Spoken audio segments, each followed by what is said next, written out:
A man died in the snow, but the real question is, was the truth buried with him?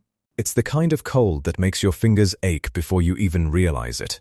The kind where your breath turns sharp in your chest. A car moves slowly through the dark. Inside, two people. Not saying much, maybe they've already said everything. She pulls up outside a house, engine still running. He opens the door, steps out, doesn't look back. And in that quiet moment, nothing feels unusual. Nothing feels wrong. Until a few hours later, he's lying face down in the snow. Alone. And whatever happened between those two moments becomes one of the most disputed stories in recent memory. Because this isn't just about what happened that night. It's about something worse. What if the truth never had a chance to survive? Canton, Massachusetts looks like the kind of place where things don't break. Quiet streets, porch lights left on, people who don't lock their doors until something gives them a reason to. It's the kind of town where familiarity turns into trust, and over time, trust turns into loyalty. The kind of loyalty that feels safe until it isn't. Karen Reed didn't grow up inside that. She built her life somewhere else. 37 years old. A financial analyst, structured, careful. The kind of person who likes knowing how things end. Then there's John O'Keefe, a Boston police officer. But more than that, he belonged to this place. To its people, to its unspoken rules.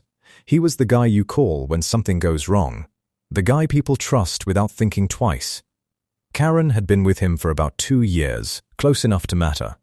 But maybe not close enough to fully understand the world she was stepping into. And that line between being inside and outside doesn't look important at first, but in this case, it might be everything. Because from the very beginning, this story doesn't behave like a normal case. It splits. 2 versions. Same night. Same evidence. Same people. But completely different truths, and once that split happens, every detail starts to feel unstable. So go back to the night it all began, January 28th, 2022. It starts like a normal night, too normal, a bar. Music loud enough to blur the edges of conversation. Drinks that feel harmless until they don't. Karen and John are at the Waterfall Bar and Grill. They're with friends, people who've known each other for years. Inside jokes, familiar faces, the kind of night you don't expect to remember until it becomes the last normal moment. Because at some point, plans change. Someone suggests one more stop, an after-party, a house on Fairview Road, belonging to Brian Albert, a retired Boston police sergeant. Again, that same circle, same names, same connections. And this is where the story breaks.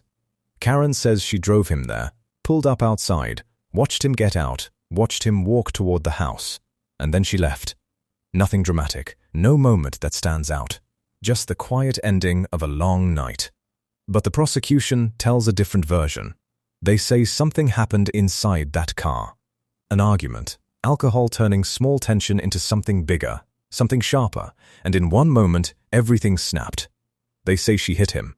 With her SUV, hard enough to knock him into the snow, hard enough to leave him there. And then drove away, leaving him behind, in the cold, in the dark. 2 stories, same timeline, but they don't just conflict, they cancel each other out. And then morning comes, around 6 a.m. Karen goes back. Something feels wrong, the kind of feeling you can't explain but can't ignore. She starts calling his name, walking through the snow, heart racing faster than it should. And then she sees him, face down, still. One shoe missing, his body already stiff against the freezing ground, and in that moment, before the sirens, before the questions, before the accusations, there's only one reality. A man is dying. And nothing about that can be undone. John O'Keefe is pronounced dead not long after. And just like that, this stops being a night out and becomes a case. And very quickly, that case starts pointing in one direction, toward Karen. The lead investigator is Michael Proctor. At first glance, just another officer doing his job. But then you look closer, and things start to feel connected. Because Proctor isn't separate from this world. He's part of it. He knows people tied to that house. His sister is friends with the Albert family. He grew up around the same circles. same community, same system, and now he's in charge of investigating a death that happened right outside it. Maybe that's coincidence. Or maybe that's the problem. Because the prosecution builds their case around physical evidence, fragments of a broken taillight, red plastic pieces found in the snow near John's body, Karen's SUV damaged. They say that's the moment, that's the impact, that's what killed him. But the defense looks at the same pieces and sees something else. They say the fragments don't behave the way they should. Not the way they're spread. Not the way they appear. They argue something far more serious, that those pieces may not have been there at first, that they showed up later, after the car was already in police custody. And suddenly, this isn't just about what happened that night. It's about whether the evidence itself can be trusted. Then there's the Google search. A simple question: how long does it take to die in the cold? Found on John's phone. The prosecution says Karen typed it. The defense says John did. Same data, two completely different meanings. And then there's something even harder to ignore. What didn't happen? Because the house, the last place John was seen alive, was never fully treated like a crime scene. No proper forensic sweep inside. No early recorded interviews. No deep search for blood or DNA. And one detail stands out. Because it shouldn't exist. Blood evidence. Collected in red Solo cups. Placed into a grocery bag in a homicide case. That's not just unusual. It's the kind of mistake that changes everything. Because once you see something like that, you don't just question the evidence, you question the entire investigation. The defense builds their case around that doubt. They say John never died outside.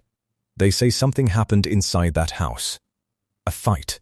Something that escalated too far. And then, his body was moved, placed in the snow. And Karen, someone not fully inside that system, became the easiest story to tell. Karen Reed is arrested, charged, and what starts as a case turns into something bigger. People begin to take sides.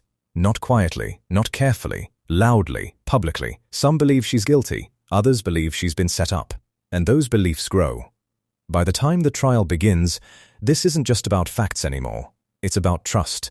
The prosecution presents their version, piece by piece. The car, the fragments, her behavior. They build a story of anger, of alcohol, of a moment that turned violent. But the defense doesn't just challenge the story, they challenge the foundation. And then, Michael Proctor takes the stand. And something shifts. Because the messages come out. Texts he sent during the investigation. About Karen. About the case. And they don't sound neutral. They don't sound careful. They sound like a man who already made up his mind before the work was finished. When questioned, he says they didn't affect anything. But by then, it's not about what he says. It's about what people feel. Because once doubt enters a case like this, it doesn't leave.